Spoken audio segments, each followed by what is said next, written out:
در این ویدیو بهت آموزش میدم مثل یک آرایشگر حرفه‌ای در سطح جهانی از موهات مراقبت کنی. اگر سلامت و زیبایی موهات برات مهمه با من همراه شو. Climbing a tree, twisted like a snake and busy like bees. Don't know what the is wrong with me. Don't know what the is wrong with me. We're pumping up the volume to 90 degrees. Dancing to a song till I drop to my knees. Don't know what the درود بر تو. من ساسان استایلم و در این ویدیو 9 تکنیک حرفه‌ای رو بهت آموزش میدم که سلامت و زیبایی موهاتو تضمین میکنه. برم موهامو بشورم. خیلی ساده به نظر میاد نه؟ اما اصلا اینطور نیست. 90% ما آدم ها با اشتباهات رایجی که انجام میدیم باعث میشیم که پوست سرمون و موهامون آسیب ببینه یا مثل من کچل میشیم. برای همین توی سالن‌های حرفه‌ای و آکادمی‌های مو وقتی آرایشگرهای جدید وارد میشن 6 ماه تا 1 سال اول رو فقط روی شستشوی سر و موها تمرکز میکنن تا از این اشتباهات پرهیز کنن. الان میخوام دقیقاً بهت نشون بدم که این اشتباهات کدوما هستن و چطور میتونی ازشون دوری کنی. نکته 1، اول از همه خیلی مهمه که موهاتو وقتی بشوری که واقعاً چرب و کثیف هستن. به این دلیل که شامپو دنبال چربی میگرده که بهش بچسبه. وقتی چربی و کثیفی وجود نداشته باشه شامپو اون چربی طبیعی پوست سر و موهاتو از بین میبره و باعث شکنندگی و خشکی مو میشه. دقیقاً همون چیزی که تو نمیخوای. نکته شماره 2، حالا سوال اینه که چربی طبیعی مو کدوم هست؟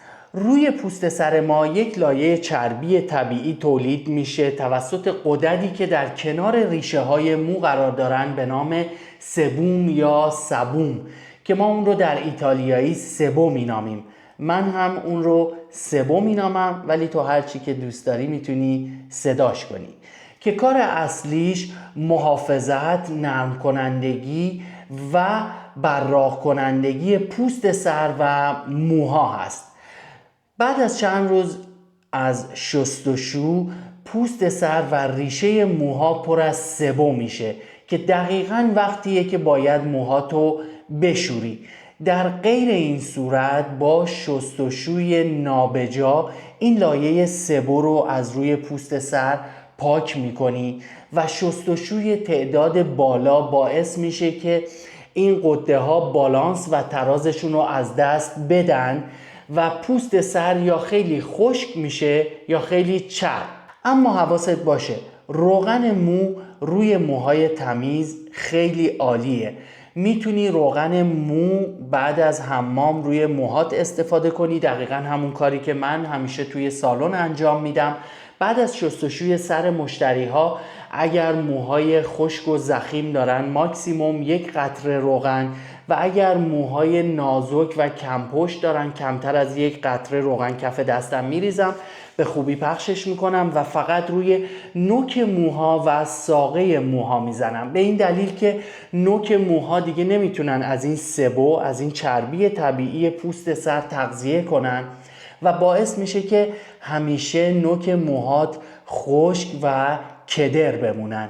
نکته شماره 3، داشتن موهای سالم و براق نیازمند داشتن پوست سر سالم هست. حالا چطور و چجوری پوست سر سالم داشته باشی؟ بیشتر مشاورهایی که توی تلویزیون، در فضای مجازی یا روی اینترنت میبینی مخصوصاً برندهایی که محصولات آرایشی بهداشتی و محصولات مراقبتی از پوست سر میفروشن چندان قابل اعتماد نیستن. خبر خوب که میخوام بهت بدم اینه که اصلاً نیازی به محصولات گرون قیمت نداری و فقط باید 2 تا نکته مهم رو به خوبی بدونی.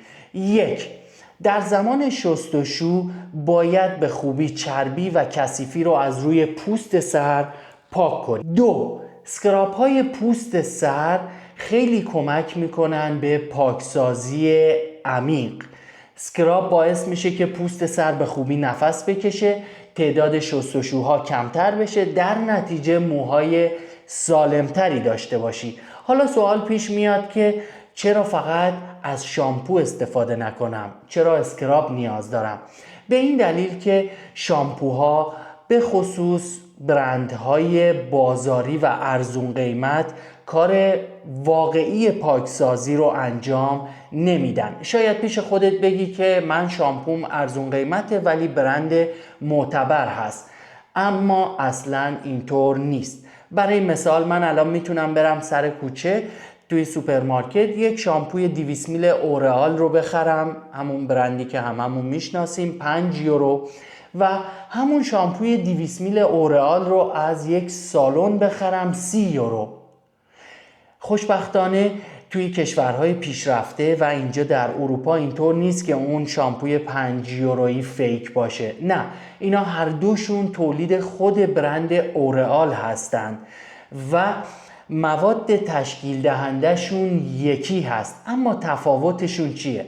تفاوتشون اینه که توی اون نمونه 5 یورویی مواد اصلی پاکسازی کننده 1/4 قوطی رو تشکیل میده، یعنی 3/4 مواد اضافی مثل سیلیکون ها، خوشبو کننده ها و موادیه که باهاش قوطی رو پر میکنن، و اون 30 یورویی در عوض 3/4 قوطی مواد اصلی و پاکسازی کننده درش هست و اون 1/4 باقیش سیلیکون و مواد اضافی هست. و در واقع صنعت مو مجبورت میکنه که محصولات اضافه خریداری کنی، ولی حقیقت اینه که اگر شامپوی مناسب برای موهات پیدا کنی نیازی به خرید محصولات اضافه نداری. نکته شماره 4، دمای آب مناسب برای شستشوی موهات. اگر رنگ موی فانتزی داری مثل قرمز، آبی، سبز، باید از آب ولرم یا روب خنک و سرد استفاده کنی که رنگ موهات حفظ بشه. و اما اگر رنگ موهات طبیعی هست میتونی از آب ولرم روب گرم استفاده کنی، اما پیشنهاد میکنم تا جایی که میتونی هیچ وقت از آب داغ استفاده نکنی، چون آب داغ باعث میشه پوست بدن و پوست سر شل بشه و اون استقامتش رو از دست بده. نکته شماره 5، حالا خود پروسه شامپو زدن. شامپو باید روی پوست سر تمرکز کنه، نه روی ساقه موها.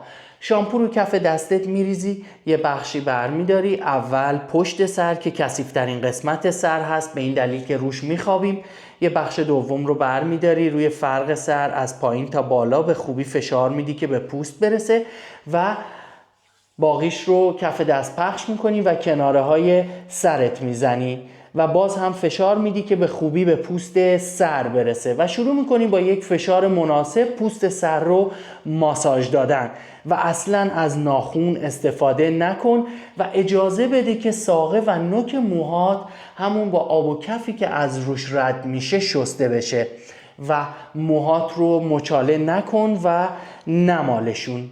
و یک اشتباه رایج که خیلی وقتها هم پیشنهاد میشه این هست که شامپو رو کف دست بریزی و باهاش کف درست کنی. این باعث میشه که شامپو روی سطح مو باقی بمونه و به پوست نمیرسه و پاکسازی به درستی انجام نمیشه. نکته شماره 6، چرا باید 2 بار سرتو با شامپو بشوری؟ چون 3 بار زیاده و بار سوم اصولاً باعث میشه که اون سبو، لایه چربی طبیعی، از روی پوست و موها شسته بشه که گفتیم یک آسیب محسوب میشه و 1 بار هم کم هست.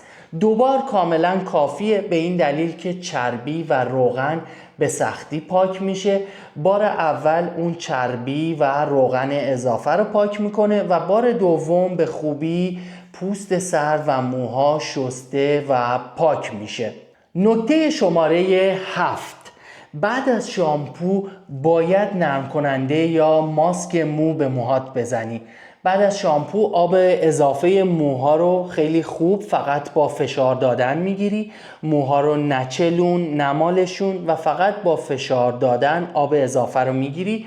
نرم کننده رو کف دستت میریزی و برعکس شامپو به خوبی کف دستت پخش میکنی و فقط به نوک موها و ساقه موها میزنی. به این دلیل که نوک موها نمیتونن از اون چربی طبیعی پوست سر، از اون سبو تغذیه کنن و نوک موهات همیشه خشک و کدر باقی میمونه و اگر موهات خشک و دکولوره شده هستن و ضخیم هستن میتونی یکم نزدیک بشی به ریشه موها، ولی اصلا نرم کننده رو نباید روی پوست سر و ریشه موها بزنی. این یکی از اون اشتباهات رایج هست. لازم نیست همه نرم کننده رو از روی موهات بشوری و پاک کنی.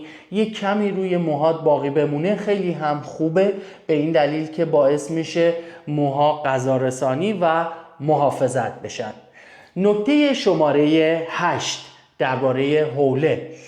تا جایی که میتونی سعی کن از حوله نرم یا از حوله های میکروفایبر استفاده کنی یا یک تیشرت نرم که هممون توی خونه داریم و فقط با فشار دادن آب اضافه موها رو بگیر و هیچ وقت موهاتو مچاله نکن و نمالشون. نکته شماره 9 و نکته آخر، باید شامپو و نرم کننده درست و مناسب موهاتو پیدا کنی. اونم با آزمون و خطا یا استفاده از تست های تشخیص نوع مو به راحتی انجام میشه.